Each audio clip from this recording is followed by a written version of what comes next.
Hello. Good afternoon, everyone. Good afternoon. Good afternoon. Good afternoon.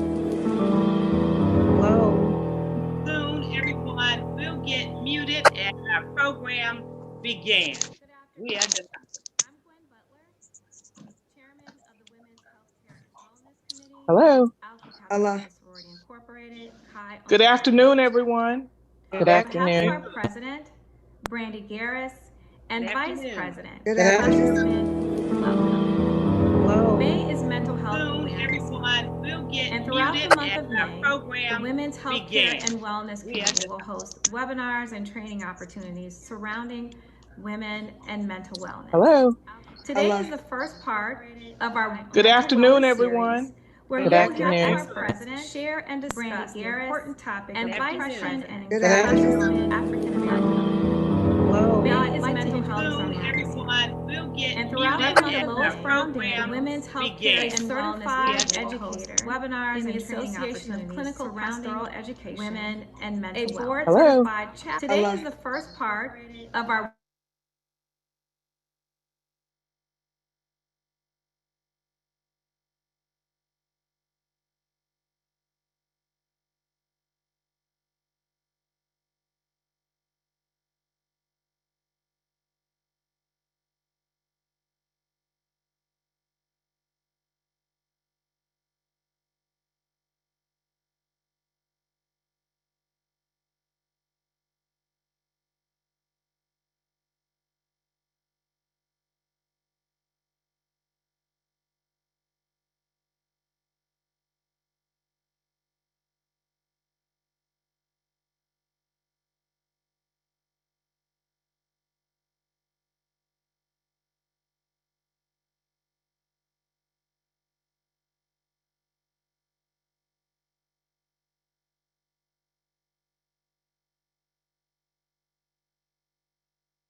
Good afternoon.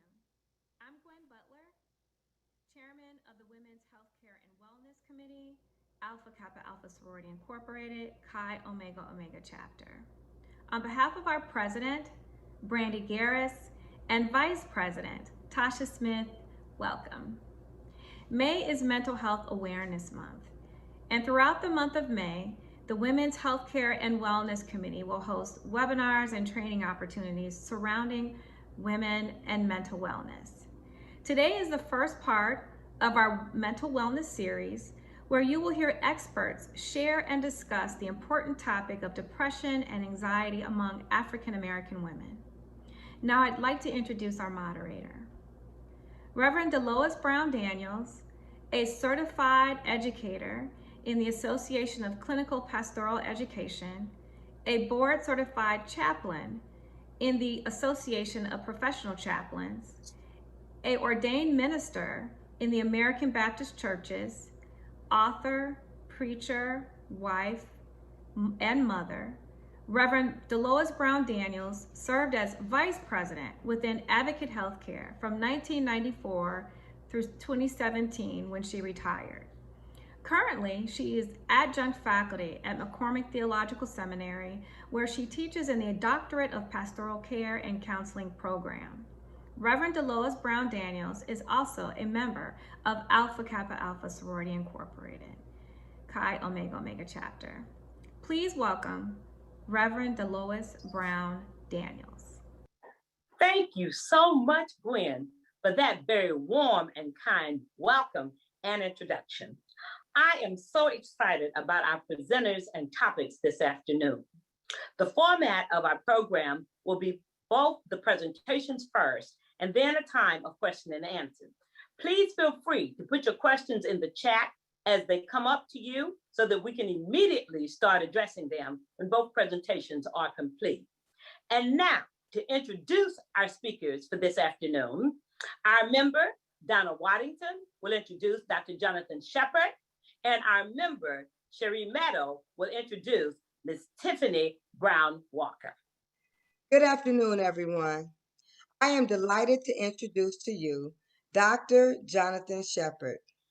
Dr. Jonathan Shepard, MD, is an award-winning mental health professional named top doctor in the field of psychiatry. His holistic approach to wellness has made him a highly sought-after and well-respected motivational speaker.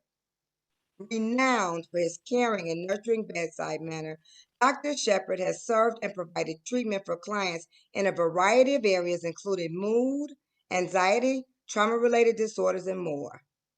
His mission is to help all individuals obtain access to quality mental health services. A graduate of the University of Illinois at Chicago Medical School and Adult Psychiatry program, as well as the Johns Hopkins University Child and Adolescent Psychiatry Fellowship, Dr. Shepard blends professionalism and compassion to create healthier communities. He is currently employed as the Chief Medical Director of Hope Health Systems Incorporated, which has its headquarters in Baltimore, Maryland. Dr. Shepard serves on numerous boards and participates in several organizations that impact and shape the programs for the mental well-being of persons in diverse settings and various communities. He was bestowed the honor of Fellow by the American Psychiatric Association in January 2020 and Distinguished Fellow by the American Academy of Child and Adolescent Psychiatry in July 2019 for representing excellence and his significant contributions to the field of psychiatry. I would now like to introduce to you Dr. Jonathan Shepard. Greetings and good day to everyone. What a joy it is to be with you all on this Saturday as we are going to talk about African American women and depression. My name is Dr. Jonathan Shepard. I'm a board certified child, adolescent, and adult psychiatrist, and I am so grateful for the wonderful introduction that was given by Ms. Donna Wallington. Thank you for that wonderful introduction. I also want to thank the Chi Omega Omega chapter of Alpha Kappa Alpha Incorporated. And I also want to thank the Women's Healthcare and Wellness Committee in collaboration with the HBCU for Life and the Chaplains Committee. I would also love to thank my wonderful friend who has helped me even when I was in residency, the Reverend Delois Daniels, and thank you for this opportunity and invitation. And I want to also wish everyone out there a happy Mother's Day who is a mother, and want to even wish happy Mother's Day to my own mother, the Dr. Hazel Glass Shepard, who is watching this presentation with me today. So let's jump right on in. I am so enthused to be able to talk about African American women and depression.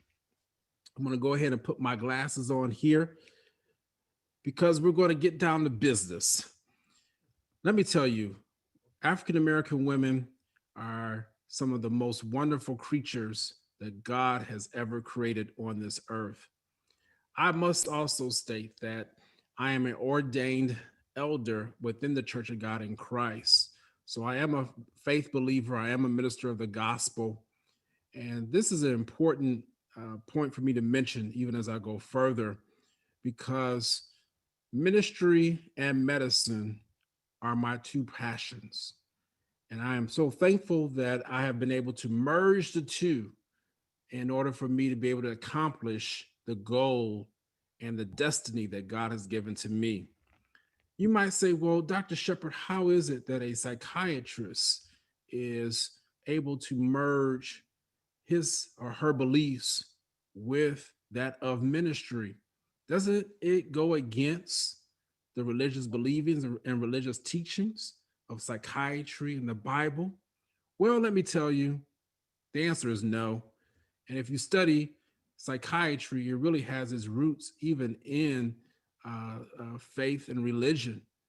But let me tell you, without even getting into that, the God that we serve is omniscient, which means that he's the God of all science. So God, first of all, is not against science. How can he be against science when he is the God of all science? It is who he is. And then when you talk about psychiatry, he created our minds. He is the one who gave us our brains to be able to function. The human body has a command center. It is the brain. And the brain is one of the most complex organs, if not the most complex organ that we have within us. Man could not have created it and still can't duplicate it, even with the most creative artificial intelligence that we have out there today, still cannot create a brain that can actually able to rejuvenate itself even when a part of it dies. That is nothing short of a miracle. So you might say, how is it that psychiatry and a minister work together? Well, you're about to see that because there is no conflict here. There is no conflict. And I wanted to make sure I emphasize that point, that you can be a faith believer and yet know the importance of psychiatry and yet still go see a mental health professional when you are in need. So let's dive into this particular subject matter at hand: African American women and depression. I said earlier that African American women are some of the most wonderful people that God created on this earth. And you should be smiling when I say that, and even touch yourself as I say, wow, he's talking about me. But let me tell you, even with the most wonderful and being in the presence of such most wonderful people, there are times in our lives where we will experience challenges that will come to depress us. And you might say, well, when do these challenges occur? Well, we're in the middle of them right now. For we are facing the world's largest global healthcare crisis that many of us will ever face in our lifetimes, the COVID-19 pandemic. And because of the COVID-19 pandemic, we have suffered various stressors in our lives. And these stressors have come against us, and particularly women. It's almost as if women have not just burned down and betrayed because of the number of jobs that they have lost. We are looking at over 4 million women who have lost jobs during the pandemic. And then for those who did not lose their job, they had to stay at home and try to manage working the job and being able to care for their children who are now at home trying to learn in front of a screen, just like we're watching right now. Many of us were not taught to how to be able to teach our children, let alone try to figure out how to teach them using online platforms. So this has been quite an experience for us, and it has challenged us. It has challenged us in our minds. There are just so many other things that have come to challenge Black women and people as a whole. Racial injustice, as we look at the different things that have occurred. And as we know, racial injustice did not just occur in 2020. Oh no, racial injustice has been in this country for over 400 years, when the first Black people set foot on this country. And Black women were exploited for their bodies and for their abilities to care for children and care for other people. exploited and yet still exploited even to this day. So there are a lot of different stressors. And as I go into my presentation, I want to hit on some of these pressure points that will lead us into the state of depression. So I'm going to share with you my screen. I'll go back and forth. I hope you are buckling up your seatbelt. I hope that you are engaged, because this particular presentation can literally change your life. It can literally help you to help someone else, including yourself, on how to be able to recover if you find yourself in a depressive episode. So let me share my screen now. So there's such things as called pressure points. And there are 8 pressure points that we can find ourselves in. And it's number 8 that I'm going to spend most of my time on. But I just want to hit 1 through 7 very quickly. Stress. You can find yourself stressed out. And there is no such thing as a stress-free life. Number 2, loss and grief. We can experience death of a loved one, but not just that type of death. Isolation, loss of a job, loss of finances, loss of our ability to socialize, declining mental and physical skills. That's another pressure point. Burnout, anxiety, post-traumatic stress. This is when you have suffered a previous or prior assault against you, and now you thought you were over it, but something brings that thing back onto you, and you find yourself reliving that whole thing again, or whole incident again. And then addiction. These are some pressure points that can lead to number 8, major depression. And that's what we want to talk about. Even on such a wonderful day in which we're celebrating women. This is Women's Health Month also, in addition to Mental Health Awareness Month, that many women and men find themselves depressed as they're thinking about their mothers and thinking about things that they have had to encounter with their mothers, and not having their mothers here, or not having the type of mother that they would have longed for. Oh, I hear you out there. And so these are some of the pressure points that are even building up. And now let's get into them. Major depression. Major depression is when there is a distressed state of mind. And this distressed state of mind is now in place for 2 consecutive weeks. Yes, 2 consecutive weeks. And you experience the various symptoms that I'm about to name. There's an acronym that I use, SIGI-CAPS, that helps to be able to explore what these symptoms look like. So first S is sleep. There's a change in the sleep pattern. You're sleeping too much, or you're not sleeping enough. I is interest. The things that used to interest you, you no longer want to do them anymore. G stands for guilt.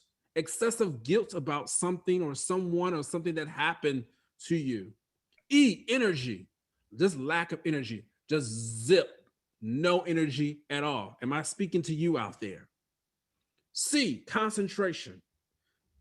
You're unable to focus, concentrate. Even if I'm giving this particular presentation, if you find yourself depressed, you may have lost me back 2-3 minutes ago. I need to bring your attention back in.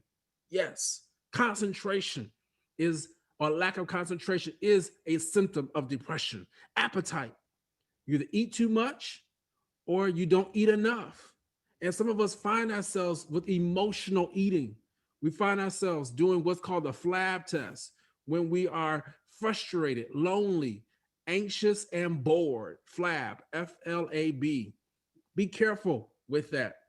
And then psychomotor agitation or retardation. That's a technical term meaning for psychomotor agitation, when you find yourself being more irritable than normal. Just someone saying hello to you makes you upset. Or psychomotor retardation, when you find yourself moving through life like it's in slow motion. And then suicidality. That's when you get to a point to where you say life doesn't matter anymore. These are symptoms of major depressive disorder. And it's very important that we understand that there's a timeline associated with this. Why am I taking time to associate the timeline? Because you might say, Dr. Shepherd, I had all these symptoms just this past week. I hear you out there. And that's okay. It's okay to experience some of these symptoms. And I've experienced some of these symptoms.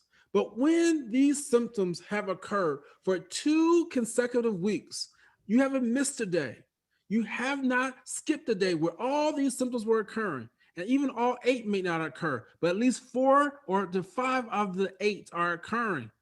There is an issue going on. There is a disorder present. And we need to understand that it's okay to be disordered, but it's not okay to stay disordered. All of us will be distressed. Hear me on this. All of us will encounter distressful episodes in our life. If you don't, then I don't believe you and you're not human. We will have stresses. We will have challenges. I talked about some of those challenges earlier. But when you stay distressed for too long, you will, bam, hit the destination of disorder. And disorder means you're unable to function properly. And because of these symptoms here, you're unable to care for yourself. You're unable to keep your hygiene up. You're unable to care for the needs of your family. You're unable to work. You're unable to eat. You're unable to do those daily routines that you would find yourself doing. That is major depressive disorder. And so we have to understand that when we say we're depressed, be careful what you say. Are you saying that you have major depressive disorder? Or are you just saying it because you feel down for a day or two? Words matter. And so I'm teaching you today to understand what major depressive disorder is. With that said, there's another important definition I want you to understand, and that is for mental health. Mental health is nothing ambiguous. It's something that we all need to be a part of. I'm going to end up going back to that faith piece because faith speaks to mental health. They are interchangeable, if you would, or interlocked or interwoven. That's probably a better word for that. Mental health is a state of being where every individual realizes his or her own potential, can cope with the normal stresses of life, can work productively and fruitfully, and make a contribution to his or her community. PCWC. That is what mental health is. Say that with me. PCWC. Potential, cope, work, contribution. When you are listening to a sermon for those faith believers out there, that sermon needs to address, if not all 4, at least one of the 4 of these tenets. Because if it's a good sermon, it will cause you to understand your potential. It will cause you to know the untapped or realize the untapped skills that lie within you. That's what potential is. It will then help you to cope with the normal stresses of life, and then help you to not just work just to be working, but work to be productive and to be fruitful. And then to understand that we must make a contribution to our community. That's what mental health is. And what depression will come to do is come to thwart or hinder your potential. It will come to stop you from being able to cope with the normal stresses of life. It will stop you from working. You're just always working, but you're not productive, you're not effective, and you're not fruitful, and you'll stop making a contribution to your community. I want to let you know that depression can be conquered. It can be.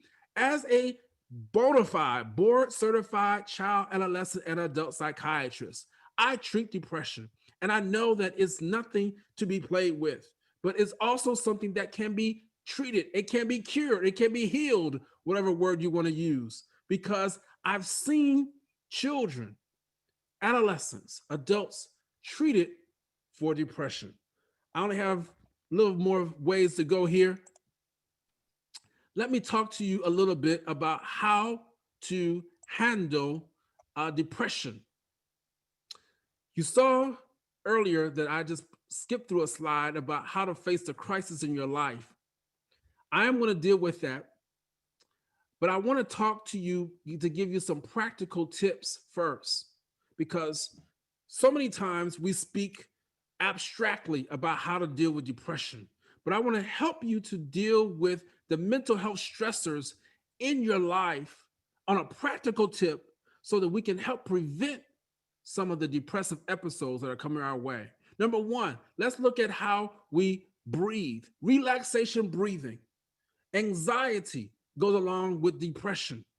Many people who are anxious end up being depressed. They're kissing cousins, as we state in our field. 70% of the people who are anxious end up depressed. 70% of the people who are depressed end up anxious. So we have to learn how to be able to practice what's called relaxation breathing. When you find yourself overwhelmed, when you find yourself stressed out, learn how to sit down or even stand up and recognize when you take a breath in and take a breath out. Just that calming sense of recognizing when you are inhaling and exhaling will help settle you.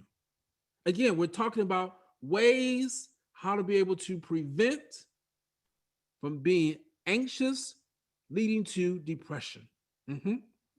Using your shower time. Yes. Learning how to be able to get away, steal away, and while you're cleansing yourselves physically, utilize that shower time to rest your mind. For your faith believers, allow God to speak to you. For those who don't believe in God, believe in that higher power, whoever that person is. Because let me tell you, it's not you, all right? We need to understand that there is someone higher than us who is helping us to get through these situations. Prioritize exercise and physical movement. We've got to get moving. One of the things about depression, it will have you crippled. It will stifle your movement, but we have to learn how to prioritize exercise and physical movement. Then maintain proper sleep schedule. In this pandemic, we have been thrown off our sleep patterns. People are staying up to 3, 4 o'clock in the morning. Children talking about they staying up all night, playing Fortnite, playing these video games. Man, turn the TV off. Disconnect Hulu. Turn off Netflix. Just deactivate that account. Go to bed. We have to get back to maintain a proper sleep schedule, because if you don't do it, you're going to find yourself being more depressed. Eat healthy as often as you can. What you eat does affect your mood and your emotions. Stay socially connected. It's hard sometimes to, get around people because you're not sure where they've been at, and you're concerned about the coronavirus. And yes, there's even possibility of you still carrying the virus even after you've been fully vaccinated. I must state that the chances are very, very, very, very slim. Yes, but yet I know people are concerned about that. But we have to stay socially connected. This is not the time to isolate yourself. Some of the patients who I work with, they say, "Oh, I love this time." And I tell them, no, this is not the time for you to be by yourself. You need to connect with people. That's when depression can set in. That's when you find yourself getting to that point to where you want to hurt yourself or kill yourself. Practice kindness. Practice kindness. Be nice to people. Get things done. Make a list and be okay if you don't get everything done on the list. Just start back over tomorrow. But instead of just being haphazard and just saying, well, I got to do this, I got to do this. No, make a list and check those things off as they go through, and you'll find yourself being more productive. That's how you work productively and fruitfully. And then number 9, take a break from the news. I'm talking about TV news, and I'm talking about the gossip news, okay? Take a break from the news. Take a break from the church gossip news. Take a break from the community gossip news. Just take a break, because that will depress you if you continue to fill up your mind with news and you don't empty it out. So these are things that you need to do in order to be able to help reset your mind, to help prevent those depressive episodes. I hope you're understanding this. All right, let's keep moving here, because I want to get to some resources that are so crucial as we move forward here. I'm just skipping through some slides. I only have 25 minutes, so I can't go through every slide. We'll be able to deal with some of these things during our question and answer period, but I must hit certain things in this presentation. Mental health resources. You have to keep in your arsenal. That's probably a good word. Arsenal resources. Suicide Prevention Lifeline. Here's the number: 1-800-273-TALK. 24/7, 24 hours, 7 days a week, always open. Suicide Prevention Lifeline. Doesn't matter what state, what time zone. Keep this number handy. If you need someone to talk to, Suicide Prevention Lifeline. And then for those faith believers out there, mental health, a guide for faith leaders. I utilized this guide when I was giving some presentations much earlier in my career of speaking, and I still refer to it now. You can download it at psychiatry.org/faith. It may be a nominal fee with that now, but it is a wonderful tool guide for you to be able to help to guide yourself, and if you are a leader, your congregants, on how to be able to navigate through those crises when they are occurring. And then the National Alliance on Mental Illness, or NAMI.org. This is a family support educational tool that you can use. It's a wonderful tool, and you want to make sure that you have these resources at your fingertips. Here's how you can contact me. If there's some more resources that you need, you can reach out to me. I have no problem with you doing that. I want you to join me on Fridays and Saturdays for live broadcasts on my social media outlets. I have a show called Ask the Doctors on Fridays, and then on Saturdays, I have a show called Spirit and Mind. So I have a little bit mix of both for just the people who are not trying to hear the spiritual aspect of it. That's Ask the Doctors. But if you want to hear some of that spiritual intertwine with how this relates to mental health, come and join me on Saturdays. I guarantee you that you will be helped. Some people now are telling me, they were a little bit embarrassed to tell me at first, but they utilize these platforms as spiritual guidance. They utilize it as their way to cope with the number of stressors of their life. So hit me up on some of these resources. I hope this has been a help to you. I'm going to stop sharing my screen now. I'm going to conclude by saying how to face your crisis, or how to face the crisis in your life, GRR. This is something that you can take anywhere you go. G stands for grit. Grit is the courage.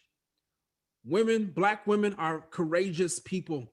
You're some of the most courageous people I have ever met. And we have to utilize that courage to face the crisis in your life. Our responsibility, again, some of the most responsible people in our country, in our world, are Black women. For we would make sure that our man or our spouse is taken care of, our children is taken care of, before we even get to our own selves. We're responsible people, but I want you to take time to be responsible for your own mental health today. So face your crisis with courage, grit, and then face it with responsibility, and then face it with resiliency, GRR, GER. 4, with resiliency, you have to understand, Black women, that you have the capacity to bounce back. For when you fall, you can start here, but when you fall, you lower to where you can't even see me in the screen. But guess what happens with resiliency? You bounce back at a level that's higher than when you first fell. Wow. So I want to encourage people out there today. We're going to have some time to share. We're going to have some time to really dig a little bit deeper in our question and answer period. This has been a wonderful time. I hope that you've learned something today on how to be able to face depression. That's my timer going off, letting me know that I am 25 minutes. Thank you again. Wonderful. AKAs, hope that you are doing well today. And let's get into this question and answer period. I have the pleasure of introducing our next speaker, Ms. Tiffany Brown Walker.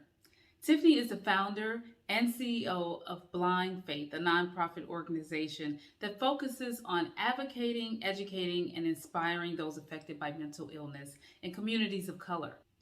Tiffany Brown Walker, a Chicago South Side native, is a graduate of Kenwood Academy. Tiffany went on to earn her Bachelor of Science and Master of Education degree from Southern Illinois University at Carbondale and a Master of Science in Education from the University of Illinois at Chicago. Upon returning to Chicago, Tiffany immersed herself into the community service work by volunteering with her church and other organizations. Throughout her professional career, she has taught children with special needs and prepared adults for the workforce. After leaving the educational setting, Tiffany began working as a behavioral health coordinator for a health insurance company. She has found a way to bring her passion and her work life together. Tiffany finds a way to help her members move into recovery. Recently, Tiffany has taken her passion for medical case management to another level as she actively is working towards her nursing degree. With such a full work schedule and pursuing her nursing degree, Tiffany still finds the time to continuously volunteer with community service organizations. She has been actively serving as a member of the National Council of Negro Women, volunteers with the National Alliance for Mental Illness, and was a pioneer who brought the Mental Health Expo to her church during the month of July to celebrate National Minority Mental Health Awareness Month. Tiffany is a trusted advocate of health awareness activities within the African American community through the continued support of the National Alliance for Mental Illness, where she speaks to medical response teams and educators. Over the past few years, Tiffany has sat on panel discussions at the state level. One panel discussion included that with U.S. Senator Dick Durbin to discuss mental health services and them being readily available to college students.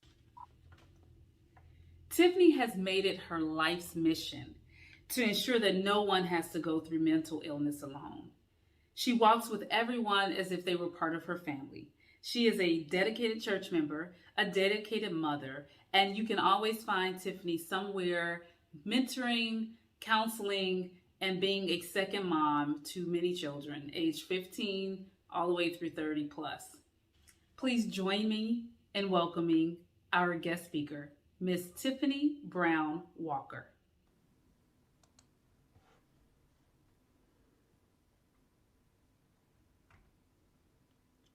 Good afternoon, ladies. Thank you for the introduction, Ms. Cherie Midor.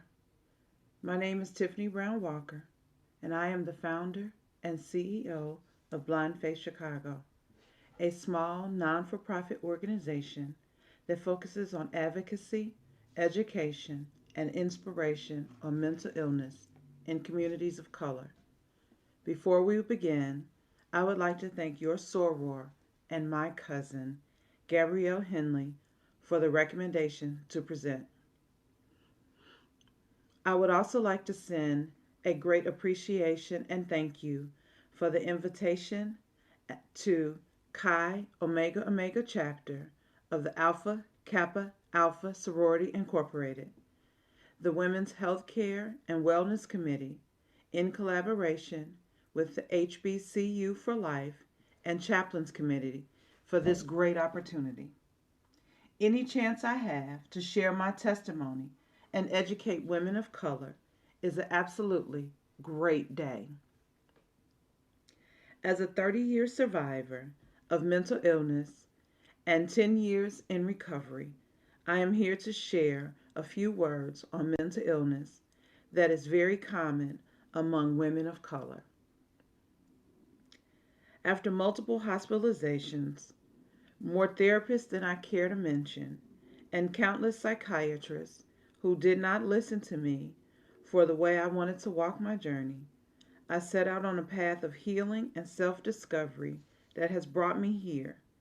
And with that being said, let's get started on today's topic. I live with social anxiety, which is really just one of the few mental illnesses that I have been diagnosed with. And there have been so many times that I have wanted to go somewhere, but my brain has convinced me that it was not a good idea. This quote is actually in a frame to remind me of the times that I let anxiety win. And honestly, there are times when it still wins because I just can't do it. What is anxiety? Anxiety is a medical condition caused by a neurotransmitter in the brain that serves two functions. Gamma aminobutyric acid, also known as GABA, is an inhibitory and an exhibitory neurotransmitter. Anxiety is the reaction to situations perceived as stressful or dangerous. If you have feelings of anxiety that last for longer than 6 months and that interfere with your life, you may have a diagnosable disorder. The disorders are manageable and curable with the right treatment and proper therapy. Testing and diagnosis will come after multiple visits with your doctor, a medical doctor, let me be clear, I'm sorry, who should take blood because there are some physical symptoms that can be attributed to other medical diagnoses related to your endocrine system. And then you should also discuss your psychosocial symptoms, the length of time you've had them, and then what were the possible triggers. You will also want to visit a mental health provider who should discuss your psychosocial symptoms, how long, again, you've had those symptoms, and what were the possible triggers. There are several assessments that mental health provider should complete to help you with the diagnosis. Now let's clear this up. Although this is an emotional disorder that can affect anyone of any age, more women than men, the diagnosis does not come quickly. It is not like making ramen noodles in the microwave. It's more like baking bread from scratch. You're going to have a lot of kneading and waiting and anything worth having and treasuring is worth waiting for. And having the correct diagnosis, be it a mental health diagnosis or a physical diagnosis, is worth it. In 1997, a love story style movie based on the best cruise ship of all times when it was commissioned was released. During its maiden voyage, Titanic hit an iceberg in the Atlantic Ocean and over 1,500 people lost their lives. For many years, I wondered how an iceberg took out a cruise ship of that size. One day, I happened upon a National Geographic special that talked about icebergs, and I learned that what we see on the surface is honestly has nothing to do about what is underwater. And I began to understand and apply this analogy to our mental illnesses to help people understand it. That what you see has absolutely nothing to do with what's going on. So let's talk about what's really shaking you up and could be a true um, what's really your trigger for your anxiety. Anxiety has some I'm sorry, excuse me. What's your triggers? It could be things such as fear, worry, stress, tension, shame, angst, and sleep deprivation. And let me just stop here for a quick moment to let you know sleep deprivation is real. You hear about it in movies, sometimes TV shows, that they did sleep deprivation on people, and that's what got them to crack and make a confession. Sleep deprivation is very, very real, and I could talk about that for a long time. But I spoke a couple of slides ago about the physical symptoms and how they can be attributed to other illnesses. Here's why blood work would be very important. You could have problems related to your hormones, your thyroid, or your sugar imbalance. This is why blood work is critical. You could also have some issues related to insensitivities for caffeine. So, people who are really addicted to caffeine could also have symptoms related to anxiety. Or you could have some insensitivities or dysfunctions and deficiencies in your GI tract. Not going to spend a whole lot of time on this slide.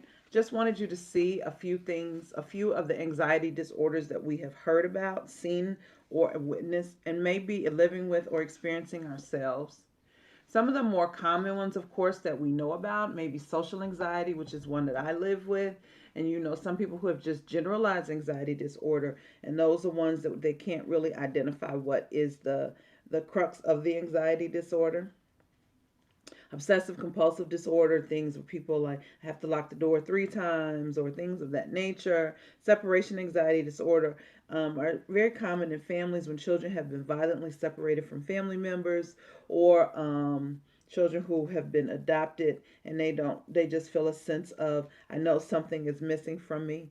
Test anxiety, I also suffer from that one. I'm sorry, I live with that one because I don't really suffer from any of my illnesses. Post-traumatic stress disorder, you see a lot of that in military and or people who are um, survivors of domestic violence. I mentioned earlier that your doctor should be testing you in regards to some of your physical symptoms. As I talked about, the blood tests that need to be run. There are also some other physical symptoms. You can have an increased heart rate, as it relates to the when you're in the midst of an anxiety episode. You could have rapid breathing, and or shortness of breath. You may exhibit dry mouth. All of a sudden your mouth just feels like you have cotton mouth. Chills, where you get super, super cold, or you break out into a hot flash. Dizziness and or faint feelings, okay, or tingling in your whole body or just in certain parts of your body. Now let's discuss real quickly these psychosocial feelings. These are things that do not have a real physical ailment, but they're just things that are affecting your mind. And I want to emphasize here that psychosocial symptoms are real. I have a friend who can fall asleep um, almost like at a stop sign, stop light.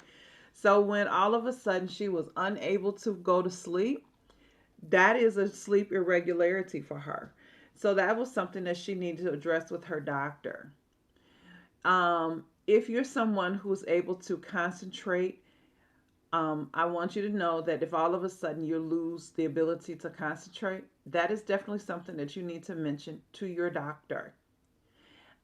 If you have constant fear or worry, or you're apprehensive about things in life, that is a real symptom for you. You mention that to your provider.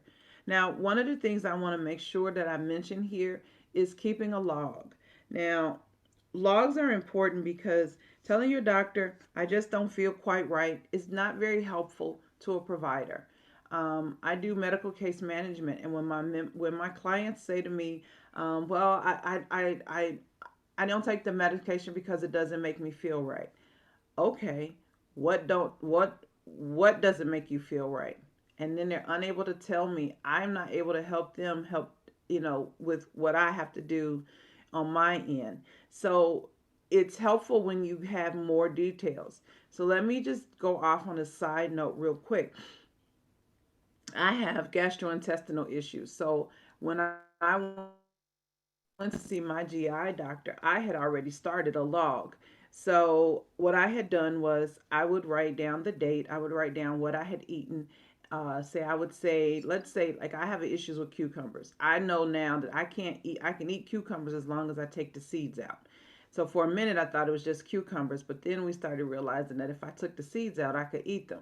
But that was a weird way of finding. It's weird how I found out that I could do that. But in any case, I ate a cucumber at 12 o'clock.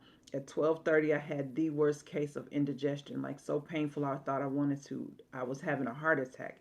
But then I would eat seedless cucumbers, and it wasn't happening. That's how we realized that I could eat cucumbers as long as I took the seeds out. So, but it was that kind of correlation that helped me understand that it was something with the seeds. But it was by keeping logs, or if I ate let's say if I ate a hot sauce and then I got sick if I ate hot sauce at 12, at 1:30 I was in pain. Then the correlation was hot sauce caused me this pain. Those kinds of things, okay? So keeping a log like that helped me work with my doctor to find what was the food that was causing the insensitivity to my GI tract, okay? That's how your doctor is able to help you make an informed decision for whatever's going on, both with your physical and or social, psychosocial um, and behaviors and triggers. This slide is called the worst of two worlds. And the reason I call it that is because so often when people are in the midst of an anxiety episode, and we call it an episode, excuse me, versus an attack, is because they're two different things. When people see someone in the midst of an anxiety episode, they will most likely like to say, oh, they're just having a panic attack. It'll pass. There's nothing to it. Well, there is. An anxiety episode is so much more different than a panic attack. And so let's talk about that really quickly. So here we go. Your anxiety is a diagnosed mental illness, and it is a result of the signs, the symptoms, and the physical things that we have already discussed, right? Panic is a panic attack, and it is different. It has a different uh, it has a different feeling on your body. It has a different change to what happens to your body. It releases an entirely different set of hormones, and we want you to know that there are different. Now, there is no you can have anxiety and have anxiety episodes, and yet and still you can still have a panic attack. So, let's be clear. Even if you live with anxiety, there can be something that can happen to you and you can immediately have a panic attack. So I don't want you to think, oh, I have anxiety, so I can't have a panic attack. The two are not, that's not true.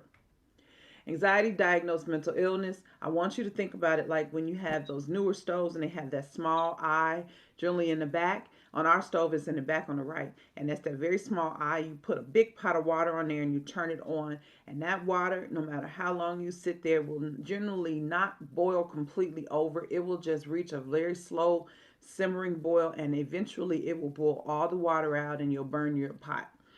That's what a panic and anxiety episode is like. It will reach a just slow boil, okay? And it just doesn't reach that peak where it'll boil everything completely and totally out. Excuse me. So, with the assistance of your doctor, your mental health provider, and a good treatment plan in place, you're able to reduce the number of episodes that you have and function in life. However, with a panic attack, think about it like this: it's sudden. Something has come into your world, something has come into your life that has frightened you so much that all of these hormones rush, and you have these physical symptoms that um, cause your heart to beat fast. Your breathing has changed. You are automatically sweating. You things like that, and you begin to feel as if as people who have had panic attacks have equated it to, you feel like you're having a heart attack. You go from 0 to 100 in a few seconds, and a lot of times when people do that, they often um, actually a lot of times they have to end up going to the hospital, things of that nature. They feel so exhausted that they have to lay down, and however, when they get up, they're able to function and they go right on about their day. It's that fight or flight syndrome. Think about it like this: you're walking down the street on your way to your car, and somebody jumps out and frightens you, or a bear comes at you, or something of that nature. That's that panic feeling. However, let us be clear, as you can see here, if you have too many of those types of things because of the types of hormones that it releases in your system, if you have too many panic attacks, it will cause damage to your body. Anxiety episodes do not really do that. Big difference. Alrighty. Here's what we're really here to talk about, right? Management, coping strategies, okay? So, when you go to your doctor, your therapist, they give you these. I like to call them more like the politically correct ones, right? So, it's not your fault. As we talked about at the very beginning, anxiety is a medical disorder. Your brain is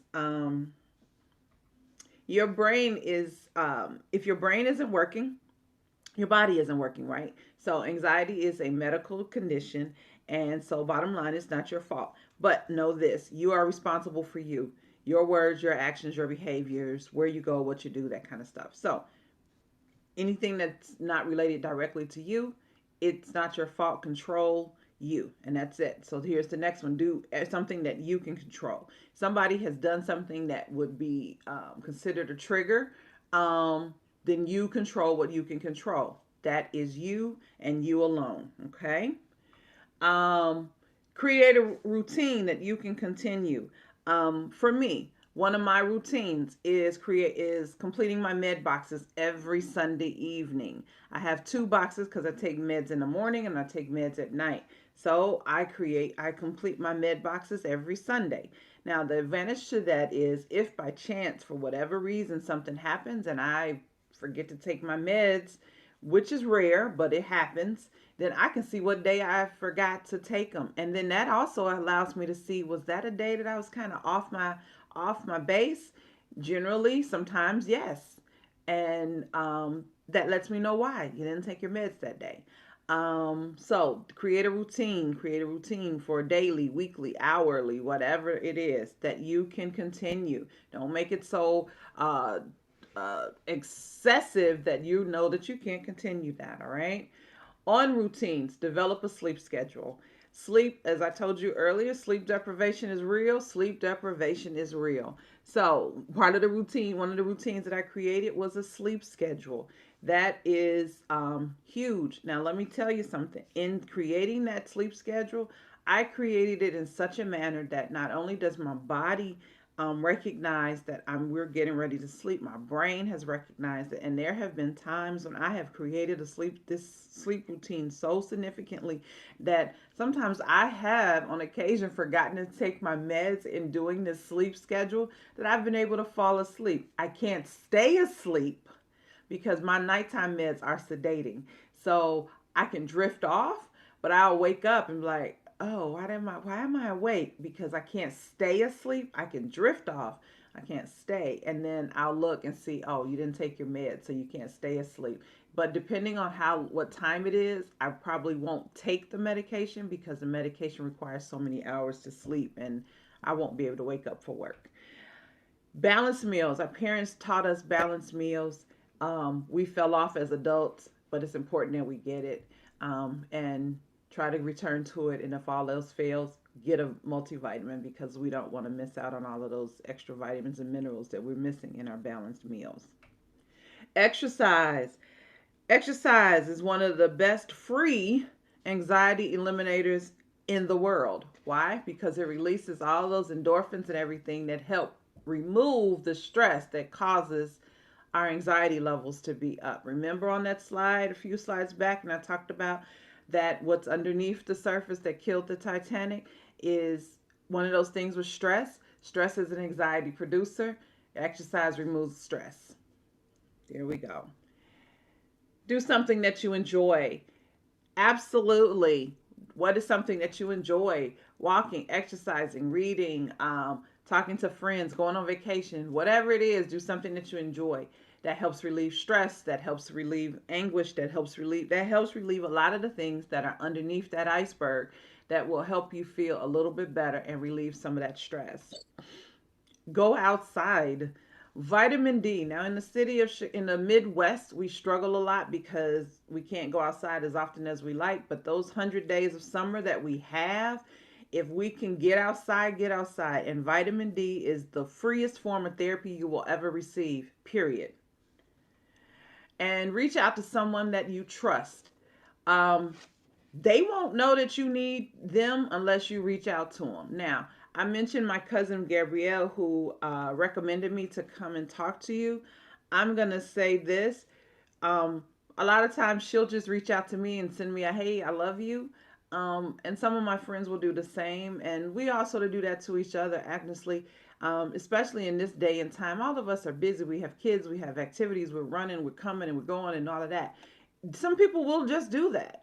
But when you are in a state of, um, they don't know that that's where you are until you reach out.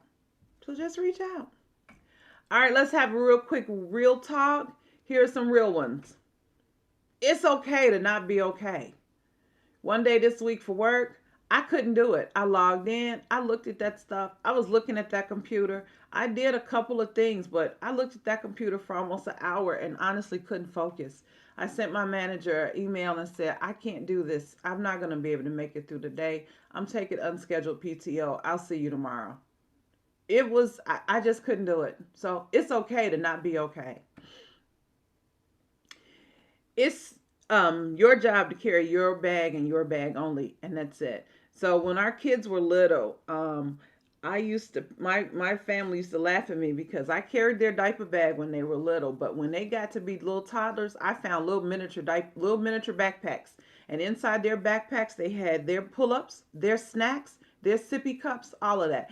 I am no longer carrying your bags. It's your responsibility to carry your bag and to keep up with it. If you want these things, you need them. And if they say, Mommy, my bag is too heavy, oh, okay, well, then you won't have your things. I made them understand I don't carry anybody's bag but my own. And to this day, they laugh. My family still laughs at me about the fact that I stopped carrying my kids' bags. All righty, you can only save yourself. On an airplane, you know what they tell you? If you're traveling with somebody who needs oxygen, you have to take care of, you can't help them until you put your mask on. So in the real world, that's how life is. You can't help somebody else until you've saved yourself. So if you save yourself first, then there it is. Everybody is saving themselves first, and then you really won't have to save anybody else. It's okay to deal with what you're dealing with. Your anxiety, it's okay. That's it. That's all. Nothing else after that. And learn your triggers. You need to know what sets you off, just like you need to know what causes your migraines, or how to feed yourself, if you what you can and cannot eat if you have diabetes, or that kind of stuff. I think most of these are pretty much self-explanatory, right? Last thing, I love tacos, period. And so when I was preparing this fell into my lap, and I said, well, okay, we're going to end with this. Those that love you will love you no matter what, whether you fall apart or you're standing strong. So it's just like with tacos. The minute you bite into a hard shell taco, it's done. It has fallen apart. But do you throw the taco away? No, you don't. You eat it. You figure out how to scoop all of it together. You holding it with your hands. You do whatever. You get a fork, a spoon. You continue to eat it. So the bottom line is this: when you're in the midst of an anxiety episode, your family, your friends, everybody, they are still loving on you. So the bottom line is, regardless of what's going on in your world, with your anxiety or not, your people still love you. So it's okay to fall apart. It's okay to have that anxiety episode. It's okay. Your people who really love you for who you are, they will still be there. Just like you still love your taco when it falls apart. So thank you very much to the ladies of Alpha Kappa Alpha Sorority Incorporated and the Chi Omega Omega chapter. I really thank you for allowing me this opportunity to share this with you. I look forward to the questions and answers period after this presentation.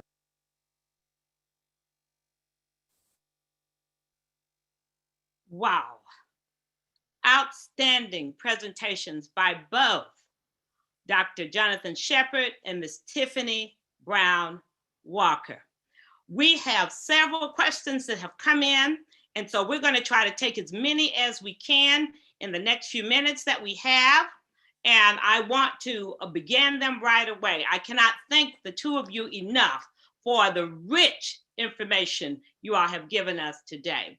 The first question I'm going to start with, as they came in, while there were some signs given of what are the signs when one may experience anxiety, how will you know that? The second part of that question is, when should medical help be sought if you think you're experiencing anxiety?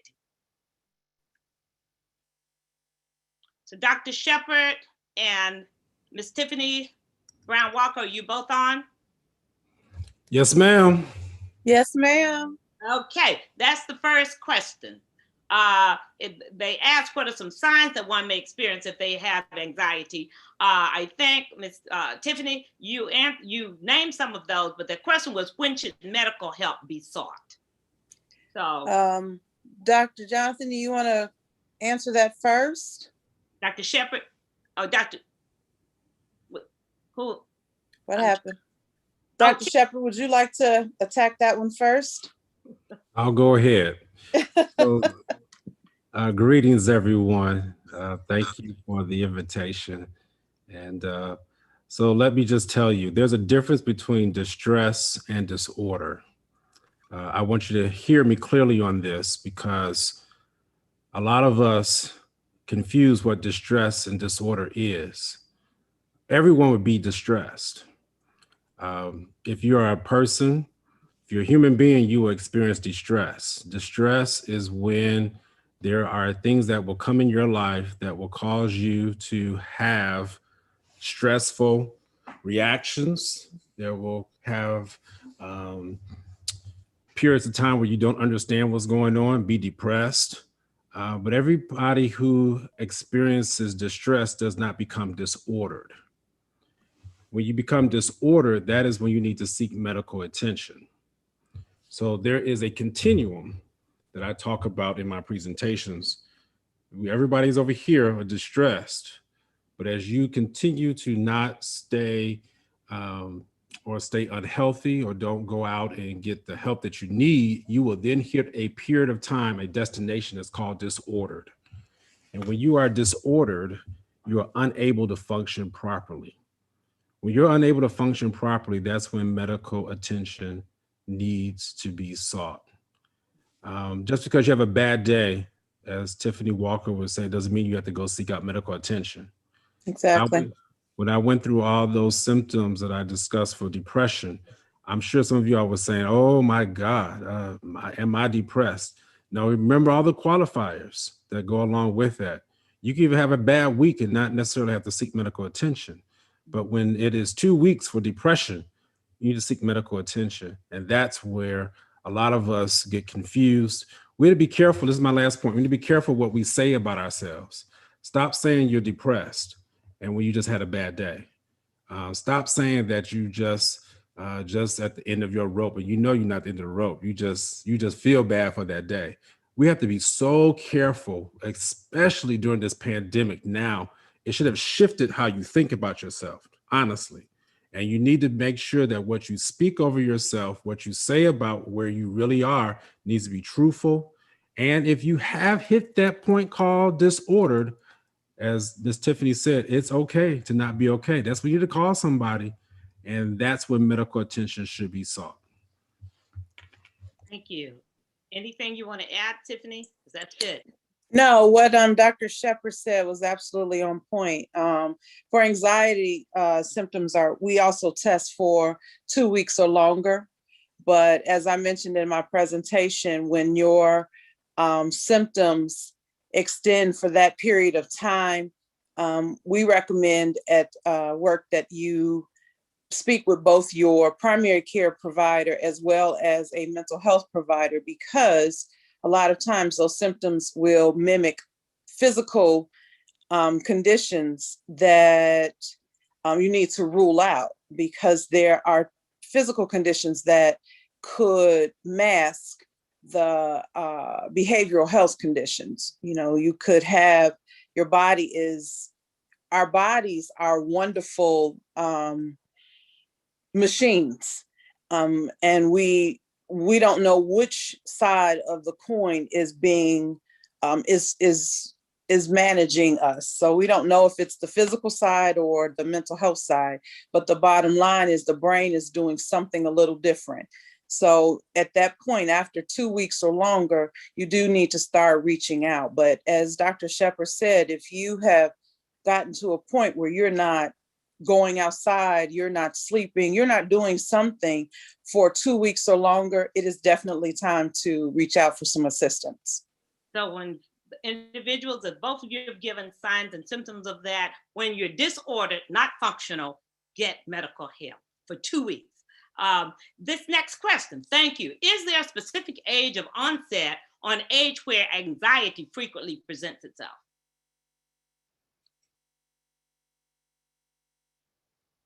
Is there a particular age? I'm going to say no. My symptoms started as early as 12 or 13, but in my generation, they were not diagnosing children. However, with Dr. Shepard being he does children now, we now know that it is acceptable to diagnose children. So I'm going to defer that to him because he works with children. I do not, I work with adults. But in with my recollection, I will say that there really is no age limit because it does happen in young ages, because I have seen children, and when I was teaching, I had children as young as 9 or 10 who showed symptoms of anxiety. Dr. Shepard, would you like to add to that? Is there any specific age? Thank you so much, Ms. Tiffany. Anxiety is the most common mental health disorder in the United States of America, regardless of age, period. So that's my answer. So if you're talking about onset, it's the most common disorder in adults, children, it doesn't matter. It's the most common disorder. And because of the COVID-19 pandemic, it is at an all-time high. I dare you to go to a grocery store right now and sneeze and see what's gonna happen. You might get arrested. Or jumped on. Yes. Thank you. Next question. And this one is pivotal because someone else had mentioned about medication, and that was a question I wanted to have. But this question is, in what ways does anxiety medication help you with the anxiety? And if you could also address within that specifically the role of medication in helping us with behavioral health issues and concerns, because sometimes as people of color, we're very hesitant, we're concerned about being over medicated or given medication. If we could get that addressed about anxiety medication, that was a specific question, but medication in general when it comes to psychiatric disorders. All right, medication works. I'm a believer in medication. I prescribe medication. There's nothing wrong with medication, period. All right, I want to be clear about that. All right. Okay, so Dr. Shepard is speaking. Allow me to finish, please. Oh, I'm sorry. I thought you were done. My apologies, Dr. Shepard. Nope. So I stand on that point. All right. And so there's nothing wrong with medication. We have to understand that in behavioral health and mental health, that medication is not the cure-all, except for ADHD, where it will provide the ability to manage the symptoms, so then now you can do the work through therapy. I'm a proponent of medication because I know it works. I've seen it work. I've seen where children have gone from failing to ahead of the class. And again, there's only an ADHD where you cannot do therapy with a child who cannot sit still and who's hyperactive. You have to be able to have that child medicated so where he or she can now do the work. All right.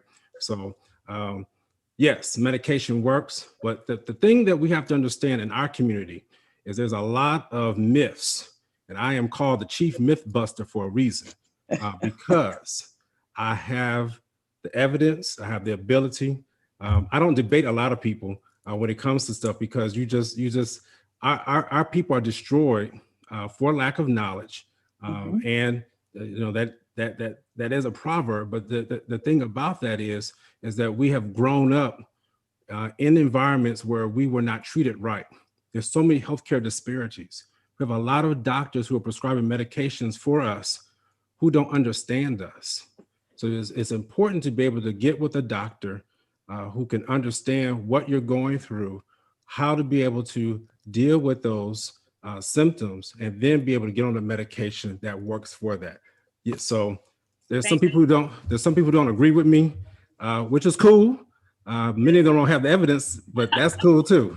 Let's not hear Miss Tiffany. I wasn't going to disagree with Dr. Shepherd. For the most part, my position was just as someone who is medicated, and I went through a different process. As I said in the very beginning of my presentation, it took me a while to find some doctors who were willing to treat me the method, on my journey the way I wanted to go, which was part holistic and part medication.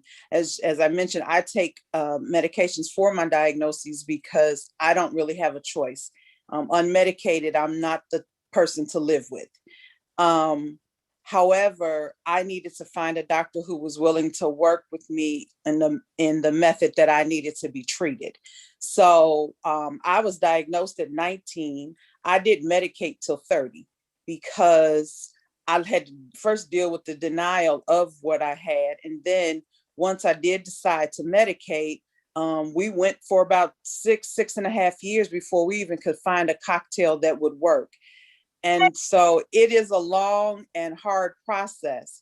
As it relates to the specific question about the anti-anxiety medication, it's hard finding the right dose on that as well. My initial medications for my anxiety were too high of a dose. So when I got anxious about doing something, about going out, because I have the social anxiety, I take the medicine and then it sedates. So I'd find myself asleep on my bed. And so I still wouldn't even be able to go out because I would have fallen asleep. So there's that process, is finding the right dose, the right medication. And I still have to have my medication tweaked because as I age, my hormone levels change. I've lost weight, gained weight.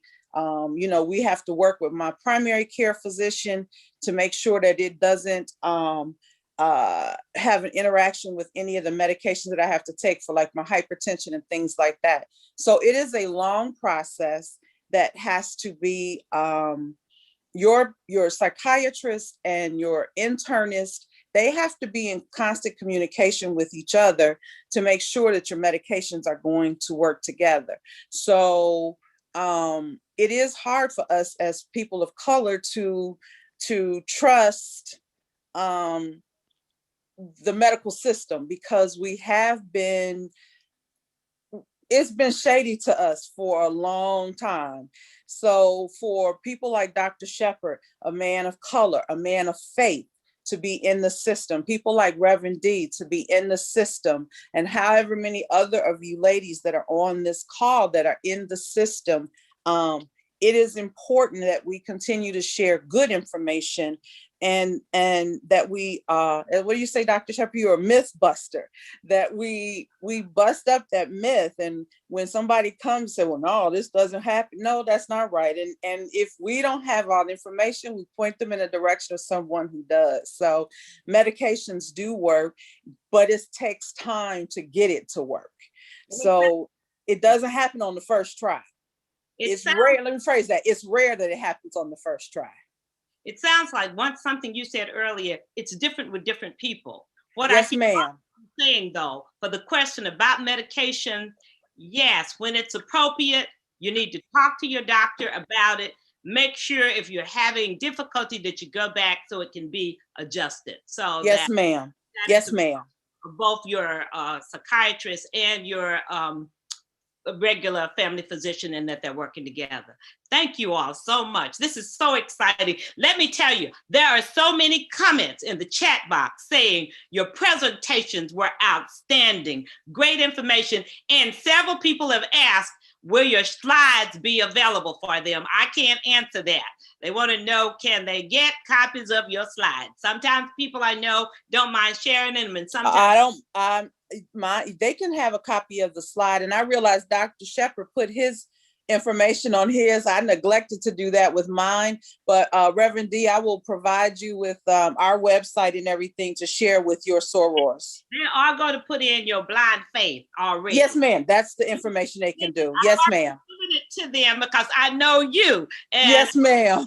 please put this in the chat box as we get to the end. Sarah Tamara is going to put all of that information in our chat box, because what I love about the two of you, you're not just coming today, but you're saying, hey, if you have concerns after today, we're available. I love it. Yes, I ma'am. know both of you personally. You're people of color, excellent in your field, and you want to see us have mental wellness. And you're willing to do it, not just on the 9 to 5, but you put yourself out there. I love you both, and I thank God for you. Let me keep going. This is my last thing. Is anxiety hereditary? That's a question. Oh, I'm sorry, Dr. Shepherd, you didn't say whether you would share your slides or not. I'm sorry. Yeah, you already said I would, Dr. Dan. Yeah. I was saying you shared your information about how to contact you, but I love you to death, and I hope that's an okay. That's the Holy Spirit led me to that. We good. Is anxiety hereditary? Yes, it Okay. can be. Absolutely. Being the children that I see, it's funny. I'll get into a examination, and the parent then brought the children in, and little Johnny, he's just so anxious, and oh my God, his grandmother died, and he don't know what to do. He sees her in his sleep and stuff, and so I listened to all that for about 30 some minutes, and it's so funny. It's just about that 30-minute mark, it flips, and it comes to be that parent is the one who's actually struggling the most, and a lot of times it is what that parent has displaced onto the child. Watch. Children are sponges. They will pick up on their parent when they are going through. They don't even have to say anything. But so many times when I'm dealing with an anxious child, it's because the parent is also anxious. And let me tell you, the pandemic again has proven that over and over again. I keep telling parents that when you are not well yourself, and which is okay, your child will experience some type of deficiencies many times, either because you're not available to be there for them wholly, or because they're going to pick up all those different characteristics and traits, and it can be definitely passed down to your child. I see it all the time. Thank you. Thank you. Here's a question. How do those supporting and caring for loved ones who are on this journey of mental well-being seek the support they need as well?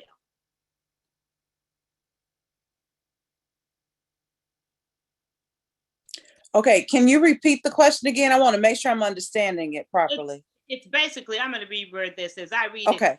Saying, if I'm journeying with someone who is dealing with some mental health or behavioral health issues, how do I, as a support person for them, get the support I need? So they want to know, how does the caretaker get support? Yeah. Okay. I am not really the person to answer that, because I'm the one living with the diagnosis. I'm wondering if my mother is still on this call. She would be the perfect person to answer that. As someone who helps and journeys with a lot of caregivers, I can help answer that question. Seek a support group. There are a number of them out there. NAMI, that Dr. Shepherd put up there. They have a number of contacts all over the United States for you to connect with not only their organization, but other mental health, mental wellness, whichever you want to call it, organizations. And NAMI has a family-to-family class that you can take that is free, and it helps walk you through understanding your family member's diagnosis. It's a 12-week class, but it's of no charge to the person. But especially if you don't understand your family member's diagnosis, it helps walk you through it from beginning to end, and they're really good with that.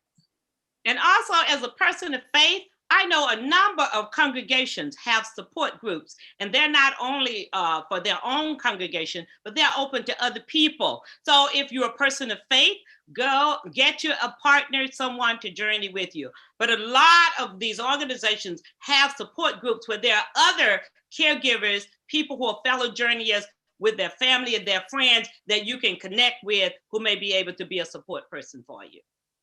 I'm going to keep, so you've got NAMI, you've got, I'm going to mention a group I know that provides help for the individuals. I won't say for women. They're going to come on later on. But let me say this, but your congregations, NAMI, those groups may be able to connect you with resources you may need.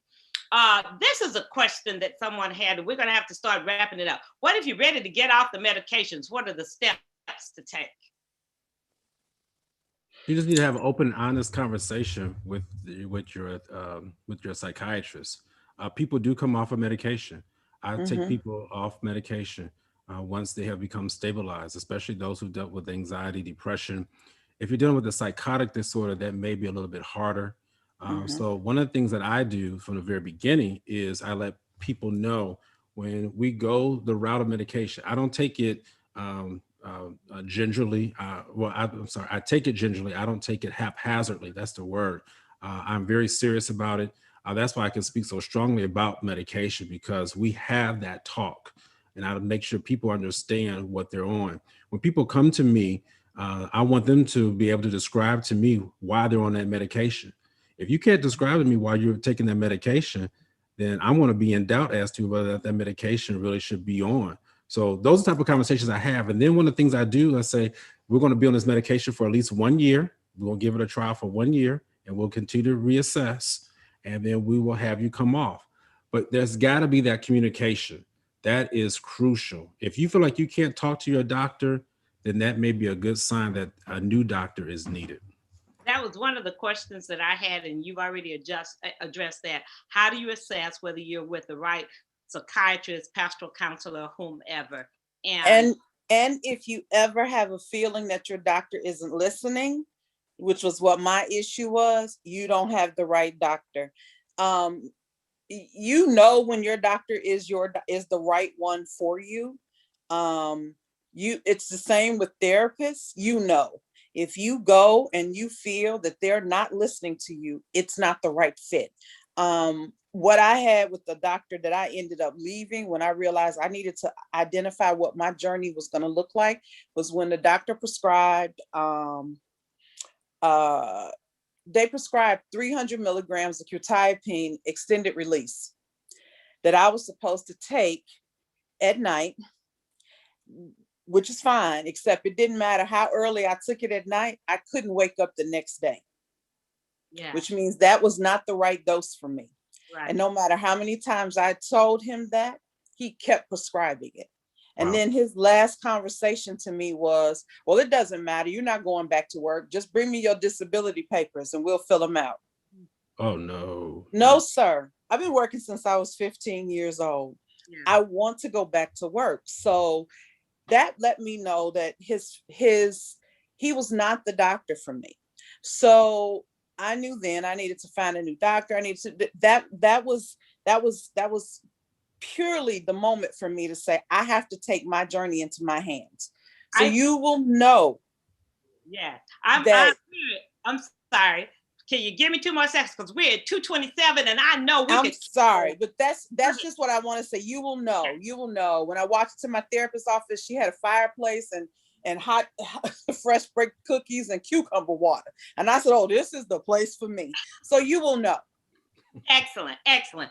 Dr. Shepherd, Ms. Tiffany Brown Walker, superb job today. We cannot thank you enough. Those of you who got on with us today, thank you so much for sharing in this. We had one last question about how can we encourage young people to go into these careers, consider this field. We're just going to have to keep thinking about that. Do you have a 15-second answer to that? Because we can't find people of color. How can we encourage young people? Absolutely, I do. You can go to the American Psychiatric Association website and you look for mentoring. There is a pipeline from elementary school, all the way into medical school that we have established. American Psychiatric Association, and then look for that mentoring or pipeline program. I love it. I love it. I love it. Please, those of you who are on, thank you again for sharing your Saturday before Mother's Day with us. Please look forward to our next series, which will be substance abuse. That will be on May 17th, done by Dr. John Franklin. He is at Northwestern University Hospital, and he is the chair of their substance abuse department.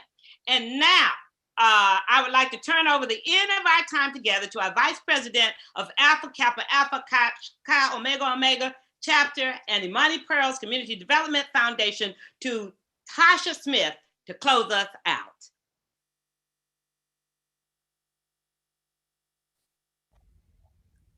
Hello, I am Tasha Smith, a Vice President of Chi Omega Omega Chapter and the Imani Pearls Community Development Foundation. On behalf of Target 2, Women's Health and Wellness, Target 1, HBCU for Life, A Call to Action, and our Chaplain Committee, we would like to thank you for attending this impactful program on mental wellness. Specifically, African American women who are dealing with depression and anxiety. Special thanks to our presenters for providing us with some invaluable information. Please continue to support our programs. You can visit our website for future programs at chiomegaomega.org. Thanks and have a wonderful day.